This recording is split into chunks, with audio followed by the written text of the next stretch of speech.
आवाज जनता की, मैं आवाज जनता से सत्येंद्र उपाध्याय। जैसे कि आप लोगों को पता है, निकाय चुनाव को लेकर के जोर शोर से तैयारी चल रही है। बहुत सारे कैंडिडेट हैं, बहुत सारे लीडर हैं, बहुत सारी संस्थाएं भी इसमें बढ़ चढ़ करके हिस्सा ले रही हैं और ये महासमर है। मुझे लगता है कि वोट सबका अधिकार है और सबको देना चाहिए। उसी को लेकर के हम आजकल वार्ड नंबर 11 के जो प्रत्याशी हैं, जो समाजसेवी संस्थाएं हैं और जो लोग सामाजिक कार्यकर्ता हैं, उन लोगों के बीच में जाते हैं। उन लोगों का ओपिनियन लेकर के आप लोगों तक पहुंचाने का हमारा उद्देश्य है। और हमारा उद्देश्य यही है कि जितने भी लोग हैं, कम से कम उस वार्ड के लोगों की समस्याओं को उनके बीच में रख सकें।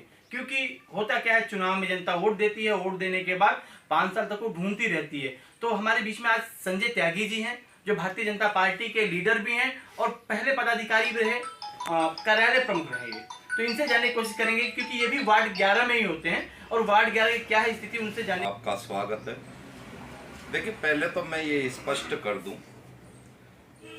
प्रत्याशी किसे कहते हैं कि जब संगठन की एक सूची जारी हो जाए तो मैं अभी एक संभावित प्रत्याशी तो हो सकता हूं, एक आवेदन करता तो हो सकता हूं, लेकिन मैं प्रत्याशी नहीं हूं। मैं विचार कर रहा हूं और मैं संगठन को अपना बायोडाटा सौंपूंगा। चुनाव लड़ने की इच्छा है, क्योंकि हर कार्यकर्ता का सपना होता है और मेरा मानना है कि मेरे वार्ड 11 में जितने भी भारतीय जनता पार्टी के कार्यकर्ता हैं और अगर किसी की इच्छा है तो वो उचित प्लेटफॉर्म पर उचित तरीके से शीर्ष नेतृत्व के सामने अपना आवेदन दे। हर कार्यकर्ता का अधिकार होता है ये। उसी तरीके से मेरा भी अधिकार है, मैं भी उचित प्लेटफॉर्म पर उचित तरीके से अपना आवेदन शीर्ष नेतृत्व के सामने प्रस्तुत करूंगा और अपनी इच्छा प्रकट करूंगा। आपको प्रत्याशी नहीं कह रहा हूँ, प्रत्याशी का मतलब बहुत सारे लोग आ चुके हैं, बहुत सारे लोगों की आप देखेंगे होर्डिंग, बैनर, बाकी चीजें लग चुकी हैं। लेकिन सबसे बड़ी सवाल जो आपके वार्ड से ये उठती है कि इस समस्या का समाधान कौन करेगा। विकास की जो स्पीड थी वो धीमे है, तो ऐसे में कहाँ से होगा विकास? देखिए, ऐसा है सत्येंद्र भाई, मैं आपको स्पष्ट कर दूं, 2017 के चुनाव में हमारा नंदग्राम मंडल लगता है, 7 वार्ड है। 2017 के चुनाव में भारतीय जनता पार्टी 4 सीटों पर विजय प्राप्त नहीं कर पाई थी, अर्थात जनता का जनादेश भारतीय जनता पार्टी के प्रत्याशियों के पक्ष में नहीं था। 3 सीटें भारतीय जनता पार्टी ने यहां से जीती थी। अब आप विकास की जहां तक बात कर रहे हैं, तो जो 4 सीटों जीती थी, अब आप विकास की जहां तक बात कर रहे हैं, तो जो 4 सीटों पर भारतीय जनता पार्टी के प्रत्याशियों को हमारी सम्मानित जनता ने अपना आशीर्वाद नहीं दिया था, उन वार्डों की स्थिति देख लीजिए विकास की। और जहां जनादेश भारतीय जनता पार्टी के प्रत्याशियों को मिला, वहां विकास की रफ्तार देख लीजिए, तो फर्क आपको साफ नजर आएगा। तो ये चूक कहीं ना कहीं हमारी जनता उस वक्त एक निर्णय लेने में चूक गई और आज वो तीनों वार्ड जहां भारतीय जनता पार्टी के पार्षद रहे हैं, तीनों ने बहुत अच्छा काम किया है, वहां के विकास को देख लीजिए। और जहां चारों प्रत्याशी भारतीय जनता पार्टी के हारे, वहां की दुर्दशा आप देख लीजिए। त्यागी जी, आपके वार्ड में पहले भारतीय जनता पार्टी के भी पार्षद रहे हैं, लेकिन विकास से फिर भी अधूरा है। तो 2 बार आपके पार्षद, तीसरी बार विपक्ष में चला गया या दूसरों को चला गया, उससे पहले भी विकास नहीं हुआ, आज भी नहीं हुआ। तो अंतर क्या है इन दोनों तीनों में? देखिए, अंतर बड़ा स्पष्ट है। जहां तक बात है वार्ड 11 की, मैं आपको बता दूं, ये 2017 में वार्ड 11 परिसीमन के बाद बना है। पहले एक बहुत बड़ा इलाका था, वार्ड 11 नहीं था। वार्ड 11 पहली बार बना, तो पहली बार यहाँ कांग्रेस का पार्षद जीता है। वार्ड 11 के इतिहास में कभी भारतीय जनता पार्टी का पार्षद नहीं रहा। एक बहुत बड़ा हिस्सा था उसका, वार्ड 32 था, वो उसका पार्षद रहा था भारतीय जनता पार्टी का। परिसीमन के बाद में वार्ड 11 पहली बार 2017 में बना और पहली बार वार्ड 11 की जनता ने कांग्रेस के पार्षद को चुना था। तो वार्ड, ये कहना आपका गलत है कि वार्ड 11 में कभी भारतीय जनता पार्टी का पार्षद रहा है। हाँ, इतना जरूर है कि वार्ड 11 उस क्षेत्र का हिस्सा रहा होगा। और मैं ये भी स्पष्ट आपको कर दूं कि अगर आप देखेंगे 2017 के परिसीमन से आप पहले चले जाइए, तब 2017 से पहले जब ये वार्ड 11 का क्षेत्र उस क्षेत्र का हिस्सा हुआ करता था, तब कांग्रेस के पार्षद यहाँ से थे, न कि भारतीय जनता पार्टी के। मैं आपको स्पष्ट कर दूं। नहीं, चलिए, जो भी आप कह रहे हैं मैं मानता हूँ चीजों को, लेकिन मैं ये कहता हूँ अगर पार्टी विश्वास दिलाती है, आप पे विश्वास करती है, तो अगर आपको टिकट मिल जाता है और जनता आपको चुन लेती है, तो क्या ये जो समस्याएं पानी, बिजली, सड़क, जो क्योंकि यही समस्याएं जो होती हैं मेन, वो खत्म हो जाएंगी क्या? देखिए ऐसा है, अगर मेरा शीर्ष नेतृत्व, मैं भारतीय जनता पार्टी का, मोदी जी का, योगी जी का, हमारे महानगर के यशस्वी अध्यक्ष, महानगर अध्यक्ष भाई संजीव शर्मा जी का, और भाजपा का एक अनुशासित सिपाही हूं। मैं चुनाव लड़ूंगा नहीं लड़ूंगा ये संगठन तय करेगा, मेरा शीर्ष नेतृत्व तय करेगा।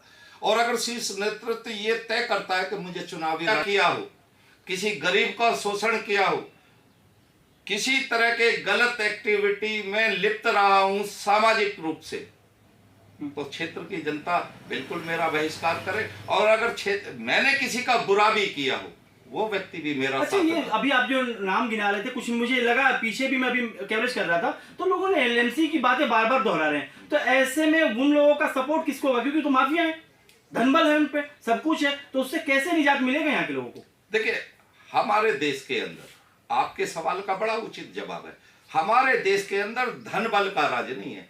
हिंदुस्तान के अंदर लोकतंत्र है। लोकतंत्र में लोगों की वोट से तय होता है, और मुझे अपने क्षेत्र की जनता पर और जनता की जागरूकता पर पूरा भरोसा है।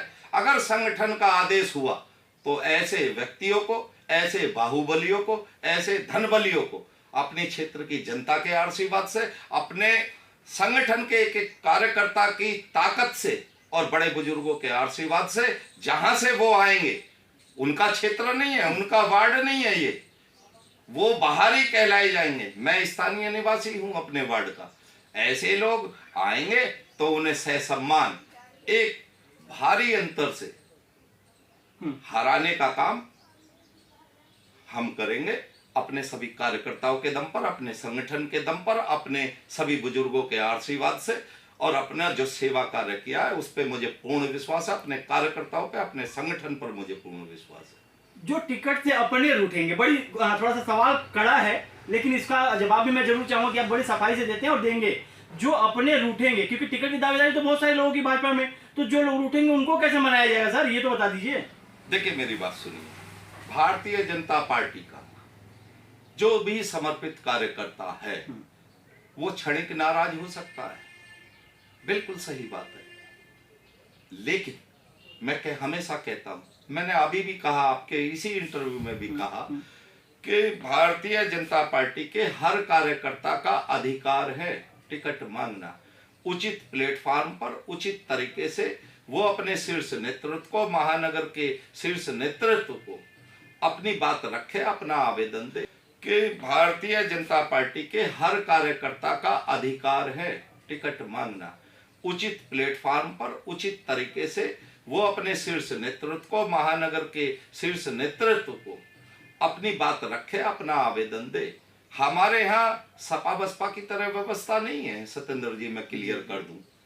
हमारे यहाँ एक कोर कमेटी है निश्चित, 16 सदस्यीय कोर कमेटी है, उसमें हमारे सभी सम्मानित विधायकगण, सभी सम्मानित सांसद, महानगर के अध्यक्ष जी और मेयर, क्षेत्रीय अध्यक्ष, सभी सम्मानित लोगों की एक कोर कमेटी होती है। एक एक नाम पर गहन मंथन होता है, उसके बाद किसी एक नाम फाइनल एक वार्ड से होता है। तो जो समर्पित कार्यकर्ता है, टिकट मांगना अगर उसका अधिकार है, तो समर्पित कार्यकर्ता का यह भी दायित्व है कि जो संगठन निर्णय ले ले उसका अनुपालन करना एक समर्पित कार्यकर्ता का दायित्व भी है। और ये बात मैं इसलिए नहीं कह रहा कि आज मैं एक संभावित प्रत्याशी हो सकता हूं।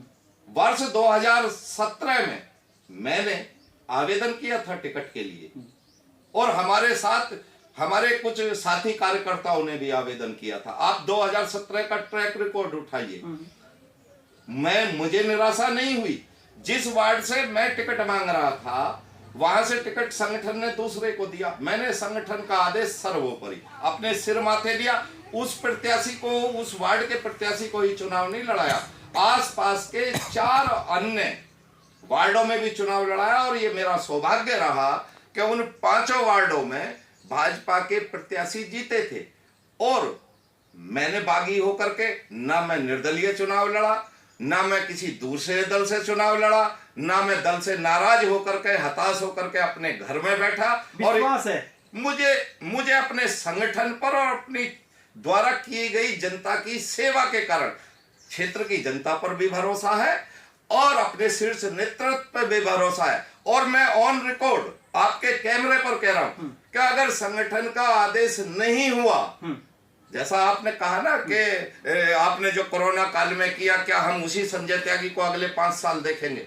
मैं साथ साथ क्षेत्र की जनता को यह आश्वासन तो दे ही रहा हूं कि बिल्कुल उसी संजय त्यागी को देखोगे। 22 वर्षों से देखते चले आ रहे हो, तो अगले 5 साल में संजय त्यागी नहीं बदलेगा। और मैं अपने शीर्ष नेतृत्व को भी कह रहा हूं, बिल्कुल भरोसा दे रहा हूं, ऑन रिकॉर्ड भरोसा दे रहा हूं कि अगर संगठन का ये निर्देश होगा कि आप त्यागी जी आपसे